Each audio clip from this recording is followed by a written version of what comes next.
Et salut à tous, bienvenue dans cette nouvelle vidéo. Aujourd'hui on se retrouve pour le 3e épisode de ma petite série de vidéos Un livre, une recette. Et aujourd'hui je vais vous présenter le livre Cuisine saine pour petit budget de Géraldine Oliveau aux éditions alternatives. Alors c'est un livre que j'ai voulu acheter absolument, que j'ai trouvé hyper intéressant parce que cuisine à petit budget, je crois que c'est la préoccupation qu'on a tous, alors j'allais dire en 2025, mais depuis quelques années, hein, avec l'augmentation flagrante du coût de la vie. Et cuisine saine, c'est une préoccupation qu'on devrait tous avoir, que nous on a en tout cas à la maison, c'est une de nos priorités. Donc voilà, je l'ai trouvé hyper intéressant. Alors, recette pour 4 personnes entre 1 et 10 euros. Alors, à réévaluer certainement un petit peu, puisque, si je dis pas de bêtises, c'est un livre de 2019, oui c'est ça. Donc avec l'augmentation, ça doit certainement être un petit poil plus. Mais vous avez compris le principe. Le principe, c'est de cuisiner sainement pour le budget le plus petit possible. Donc je vais vous lire la 4e de couverture. Mangez mieux et dépensez moins, pari tenu. Donc c'est 40 recettes végétariennes. Préférez les protéines végétales aux protéines animales, jouez la carte du vrac, adoptez le réflexe zéro déchet, s'organiser en cuisine, etc. Autant d'astuces pour réaliser de substantielles économies sans pour autant sacrifier à la qualité de notre alimentation. Tel est le programme proposé par cet ouvrage, mettant au menu des recettes familiales pour tous les jours et joliment tendance. Alors, nous aujourd'hui, on va découvrir ensemble la recette. Alors, j'ai eu du mal à choisir. J'ai longuement hésité entre les veggie burgers. En fait, il y a plusieurs recettes de steak végé. Je trouve ça trop cool. Moi, c'est des choses que j'achète toutes faites. Et ben, vous allez le voir, c'est d'ailleurs ce qu'elle explique. Évidemment, enfin, je dis vous allez le voir, on le sait tous. Ce qu'on achète transformé, déjà fait, c'est forcément plus cher. Donc je suis contente d'avoir des recettes de steak végétarien. J'en testerai, je vous ferai des retours sur Instagram. Mais là, pour aujourd'hui, j'ai choisi le parmentier de lentilles. Voilà. En plus, ça regroupe deux recettes, puisque on utilise pour cette recette-là une recette qui est plutôt dans le livre. C'est une purée de pommes de terre aux courgettes. Voilà, donc ça c'est la recette que je vais vous partager aujourd'hui. On va la cuisiner ensemble dans la deuxième partie de la vidéo, comme d'habitude. Pour vous présenter un petit peu le livre, pour commencer, alors déjà le sommaire, vous avez bon, bien sûr une introduction que je vais vous expliquer un petit peu plus après. Vous avez les basiques à cuisiner à l'avance. Ensuite, on a toute une partie avec les snacks pardon, et les petites fins. Les petits déjeuners qui sont tous sucrés, il n'y a pas de petit déjeuner salé. Les protéines végétales, remplacer la viande et le poisson. Donc vous avez des idées de menus. Donc typiquement, j'ai pris là-dedans le parmentier de lentilles. Les plats complets, vite fait, bien fait. Et les douceurs saines pour toute la famille. Donc ça, ce sont des desserts. Alors, dans la première partie du livre, il y a plusieurs choses intéressantes. On nous explique, on nous détaille les raisons du prix du bio. Bon, maintenant, j'ai envie de dire, si ça ne correspond pas à un budget, moi, clairement, le bio, ça ne correspond pas à notre budget. Il n'y a que quelques petits trucs, et je vais y venir, qu'on prend au bio. C'est pas, enfin, même si je comprends le prix, ça ne va pas rentrer dans mon budget, mais c'était intéressant. Et surtout, après, on a des solutions pour manger bio moins cher. Il parle notamment du réseau AMAP. Donc AMAP, c'est l'association pour le maintien d'une agriculture paysanne. Ça, vous pouvez le trouver dans les grandes villes. On a souvent des paniers de fruits et légumes et qui, bien souvent, sont bio à des prix beaucoup plus accessibles que ce qu'on achète dans les magasins bio avec le label qui va coûter... Le prix du label en fait se répercute sur le prix qu'on paye nous. Ensuite, vous avez un récapitulatif des basiques à avoir dans les placards pour une alimentation saine. Vous avez aussi un petit listing des erreurs à éviter sur une alimentation petit budget. Ça permet aussi de prendre de meilleures habitudes en restant sur du petit budget. Et surtout, à la fin du livre, alors ça j'ai trouvé ça super, il y a une liste des 12 fruits et légumes les plus traités, donc à acheter en bio, que je vais vous partager parce que je trouve ça très intéressant. Donc, à acheter au bio, hein, les 12 fruits et légumes les plus traités. Les fraises, les épinards, les nectarines, les pommes, les raisins, les pêches, les cerises, les poires, les tomates. Ah, mais les tomates, j'aurais pas dit, tiens. Le céleri, les pommes de terre, les poivrons et les piments. Voilà. Alors moi, j'avais entendu les pommes, c'est ce que je vous disais. Moi, le bio rentre pas dans notre budget pour une alimentation totale, surtout qu'en plus, nous, à la maison, comme on est... quasiment végétarien, c'est-à-dire que mon mari mange pas du tout de viande ni de poisson et ma fille et moi on en mange un repas par semaine, donc bon voilà, on est quasiment sur une alimentation végétarienne. Forcément on consomme, je pense, plus de fruits et légumes qu'une autre famille et donc forcément au bio ça devient encore moins envisageable. Maintenant il y a des choses que j'achète au bio, notamment les bananes. D'ailleurs elles sont pas mentionnées dedans. Et moi j'avais entendu ça, que c'était des légumes qui étaient, des fruits qui étaient très traités. Et les pommes, parce que les pommes, j'ai vu des émissions où on voyait le nombre de pesticides qu'il y avait dedans, c'est une catastrophe. Donc ça, c'est deux choses que j'achète toujours au bio. Et donc vous avez donc la liste des 12 fruits et légumes les plus traités à acheter en bio, c'est ce que je vous ai lu. Et il y a aussi la liste des 15 fruits et légumes les moins traités qu'on peut acheter en conventionnel. Donc voilà, il y a un...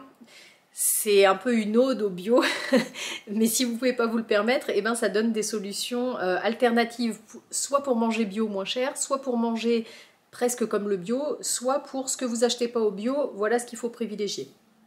Voilà, bon bref, je le trouve chouette ce livre. Et ensuite, vous avez des astuces pour mieux vous organiser, parce que forcément quand on s'organise mieux, on cuisine moins cher, puisqu'on jette pas, puisqu'on achète mieux, puis voilà, donc il y a toute une partie qui est intéressante. Et ensuite, on arrive aux recettes. Donc les recettes, elles sont organisées, articulées comme ça. Vous avez bon, évidemment la photo, vous avez le titre de la recette, les ingrédients. Ici, vous avez toujours un petit paragraphe, une petite introduction à la recette, avec souvent des astuces. Alors soit par rapport à la recette, soit des astuces générales. Je voyais pour une recette de velouté de tomates, je crois, où elle disait, moi c'est quelque chose que je fais déjà, je vous en ai déjà parlé sur Instagram, mais c'est une bonne astuce. Par exemple, quand vous achetez de la coriandre, de l'acheter directement en gros bouquet, alors dans les épiceries asiatiques, elle mentionne que ça coûte moins cher, et de les ciseler et les congeler. Moi c'est ce que je fais au congélateur, j'ai des petits sachets avec tous les aromates qui sont frais. Ben, du coup, quand j'achète un bouquet, je ne le perds pas et je vais l'utiliser pour une dizaine ou une quinzaine de plats. C'est déjà ciselé, j'ai juste à ouvrir mon sachet, mettre sur mon plat, ça décongèle en 2 secondes et puis voilà. Donc voilà, sur chaque recette, je ne vais pas retrouver celle que j'avais, vous avez comme ça un petit paragraphe où c'est expliqué. Vous avez le coût de la recette, bon, qui est certainement à revoir. Et ensuite, vous avez la liste de courses avec, ben, c'est pareil, les prix de chaque ingrédient et le coût total. Et ben voilà, je pense que je vous ai dit tout ce que je voulais vous dire. On va pouvoir passer à la recette et ensuite à la dégustation. Donc on se retrouve tout de suite pour préparer un parmentier de lentilles. On va commencer hop, par la purée de légumes. Donc ici on va faire une purée pommes de terre et courgettes au basilic. Et ensuite je voulais juste vous lire la petite introduction donc, qui est dans la recette du parmentier de lentilles comme je vous disais. Pour remplacer la viande régulièrement sans se prendre la tête, il suffit de miser sur les grands classiques revisités en mode veggie. Dans ce hachis, c'est entre guillemets, parmentier, le bœuf est remplacé par les lentilles, agrémenté d'un œuf et de fromage pour assurer une assimilation optimale des protéines. Si en plus on glisse incognito quelques légumes, donc ce qu'on va faire, dans la purée de pommes de terre, on obtient un plat vraiment complet pour toute la famille. Et juste, j'en profite pour vous donner une astuce. Moi, c'est quelque chose que je faisais pas beaucoup et que j'apprends à faire de plus en plus en vous préparant ces vidéos, c'est de toujours penser à lire la recette en entier avant de la faire. D'une part parce que ça vous donne quand même une idée globale du déroulé de la recette. Je trouve que ça aide aussi à se rendre compte du temps parce que parfois, enfin bien souvent, le temps qu'on nous met, je trouve que c'est mal évalué. Et surtout, ça évite les mauvaises surprises. Ça m'est arrivé sur une des recettes que je vous ai tournées, je ne sais plus laquelle.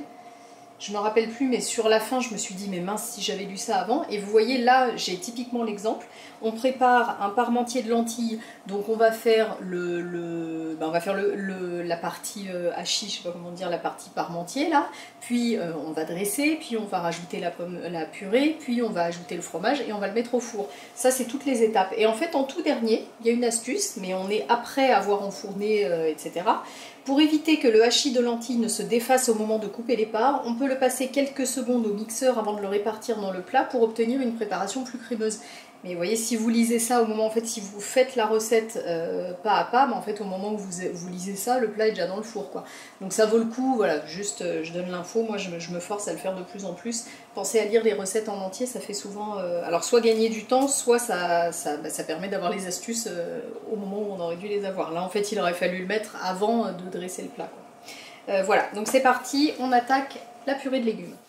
Alors en faisant le montage de cette vidéo, je m'aperçois que j'ai complètement oublié de vous donner la liste des ingrédients. Donc pour faire cette recette, vous aurez besoin de 850 g de purée de légumes, 400 g de lentilles cuites. D'ailleurs vous verrez dans la recette que moi je me suis trompée, j'ai pris une trop petite boîte, 2 oignons, 2 gousses d'ail, 1 cuillère à soupe de sauce soja, 2 cuillères à café d'huile d'olive, un œuf et 50 g de fromage râpé. Voilà, je vous laisse avec la suite de la recette. Alors, on va commencer par éplucher 700 g de pommes de terre.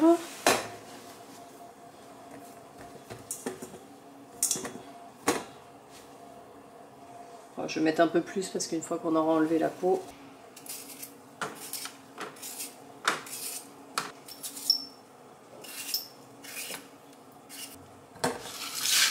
Hop, ensuite, il nous faut 350 g de courgettes.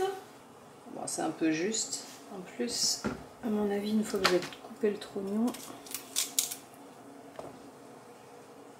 ouais, c'est un petit peu juste. Bon, je vais en rajouter quand même un petit peu, une petite partie d'une autre. Donc voilà, 350 g de courgettes. Et on va cuire tout ça à la vapeur. Alors moi, pour la cuisson à la vapeur, j'utilise le vitaliseur de Marion. Hop, que vous voyez ici. C'est un appareil de cuisson à la vapeur douce. Tac. Je sais pas pourquoi je vous dis un appareil, ça n'a rien d'un appareil, mais bref, ça sert à cuire à la vapeur douce. Donc, je mets à chauffer pendant que je prépare mes légumes.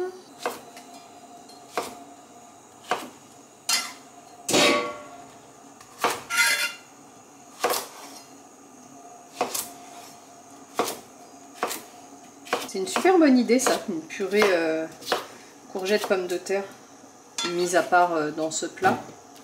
C'est vrai que c'est des trucs tout simples que je fais pas. En fait, de manière générale, je fais pas beaucoup de purée de pommes de terre.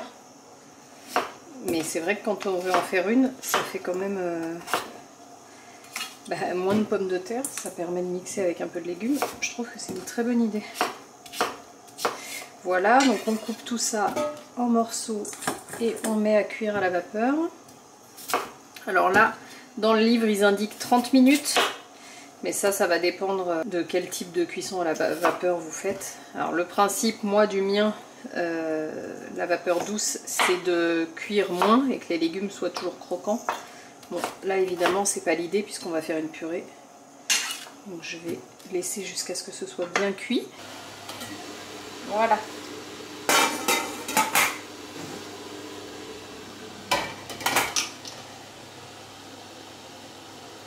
Et voilà, on se retrouve quand c'est cuit. Ok, alors maintenant que c'est cuit, on va mixer tout ça. Et donc là, on va ajouter une cuillère à soupe d'huile d'olive, du sel, du poivre et des feuilles de basilic. Alors on en trouve frais en ce moment, mais moi je trouve que c'est pas intéressant parce que je fais pas de tomates en vinaigrette, de choses comme ça en ce moment, donc je perds le reste de la botte. Du coup je continue à l'acheter surgelé. Alors je pourrais le ciseler et le congeler, mais je l'ai acheté directement surgelé. En été évidemment il vaut mieux avoir du basilic frais. Et voilà, on va mixer ça. D'ailleurs, j'imagine que le fait qu'il y ait de la courgette, ça va être plus facile à mixer. Alors par contre, je trouve ça un petit peu liquide comme purée. On va voir ce que ça donne. Mais... très bon. Allez, on passe à la suite de la recette. Ok, alors ici, on va éplucher 2 oignons et 2 gousses d'ail.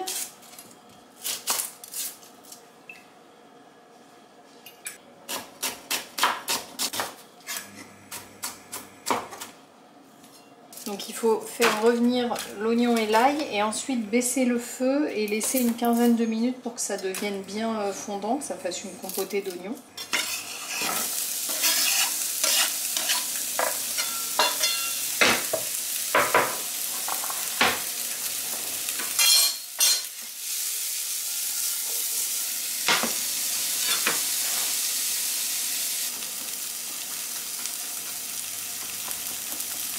Voilà, ça ira bien. Donc on va laisser ça revenir tranquillement.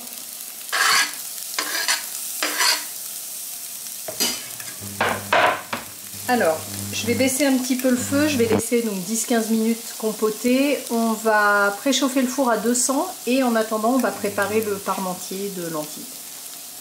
Vous avez la preuve en direct que l'inox n'attache pas. Depuis le temps que je vous le dis, là je peux vous le montrer.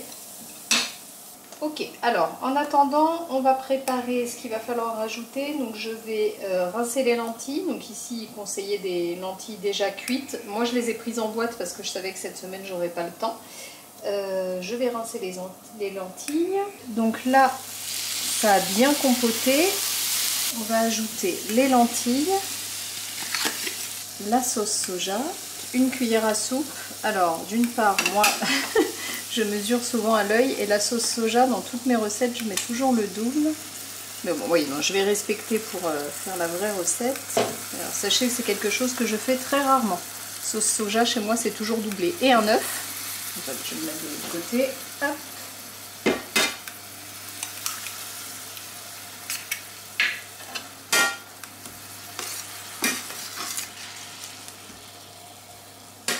Et donc c'est cette préparation qu'on nous conseille de mixer si on veut que le hachis tienne mieux.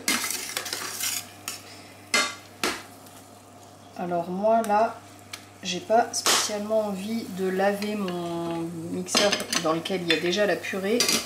Donc je vais juste écraser un petit peu avec ça et je pense que ça ira bien. Tac. Bon, je vais attendre que ça ait fini de cuire, mais effectivement ça paraît pas illogique de se dire que si c'est un peu mixé, bah, ça va faire comme une pâte et ça se tiendra mieux. Oui voilà, ça sera suffisant. Bon, je pense que c'est mieux si vous le passez au mixeur, mais c'est vrai que là il aurait fallu, si j'avais fait la purée la veille ça aurait été, là franchement j'avais pas le courage de le laver pour le ressalir tout de suite. Voilà, et donc là, on n'a plus qu'à dresser et à passer au four. Et à déguster. Alors, moi j'ai pris un plat comme ça.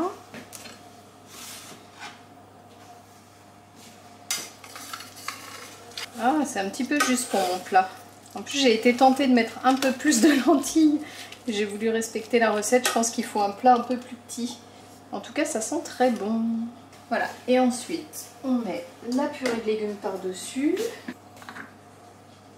Alors là pour le coup le fait qu'elle soit dans un blender là c'est très pratique pour servir. Voilà, bon c'est plutôt rapide hein, comme recette. Et ensuite on ajoute du fromage râpé et on va enfourner pour 25 minutes. Et on nous conseille en fin de cuisson de rapprocher le plat du grill pour que le dessus soit gratiné. Allez, 25 minutes au four, donc à 200 degrés, et on se retrouve pour la dégustation. Et nous y voilà. Alors,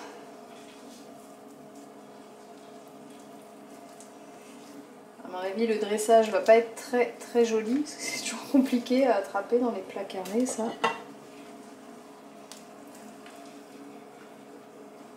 Hop. Ouh, bah dis donc, la purée, elle est bien liquide. Alors là, ça se tient vraiment pas bien. Ceci dit, je pense que c'est parce que le plat est très chaud. Là, j'ai pas trop le choix par rapport à mon planning que de goûter maintenant. Cependant, je vais essayer de penser à vous intégrer une image d'une part froide. Alors, je vous confirme, c'est vraiment parce que tout à l'heure, c'était trop chaud. Parce que là, en effet, ça se tient mieux. Alors, voyons ça. Maintenant, je pense qu'elle reste quand même assez liquide, la purée.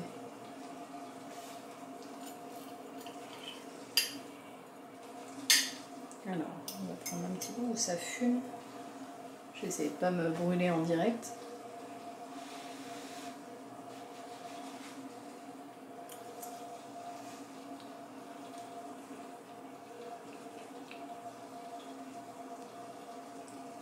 Ben, c'est très bon. J'étais déçue par l'aspect visuel, du coup je pensais pas que ce serait bon. Et j'avais aussi un doute sur le...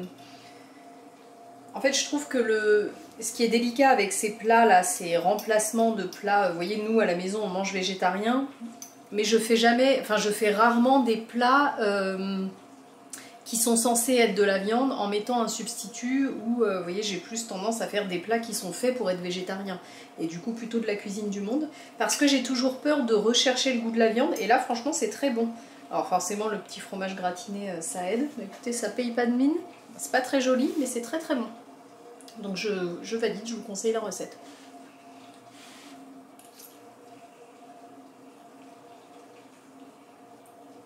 Non, c'est très bon. Et bien j'espère que cette vidéo vous a plu. Si c'est le cas, n'hésitez pas à me soutenir en me laissant un petit j'aime. Si vous voulez voir les prochains épisodes de cette petite série de vidéos, un livre, une recette, n'hésitez pas à vous abonner à la chaîne. Et puis moi je vous donne rendez-vous très bientôt pour une prochaine vidéo. Ciao ciao!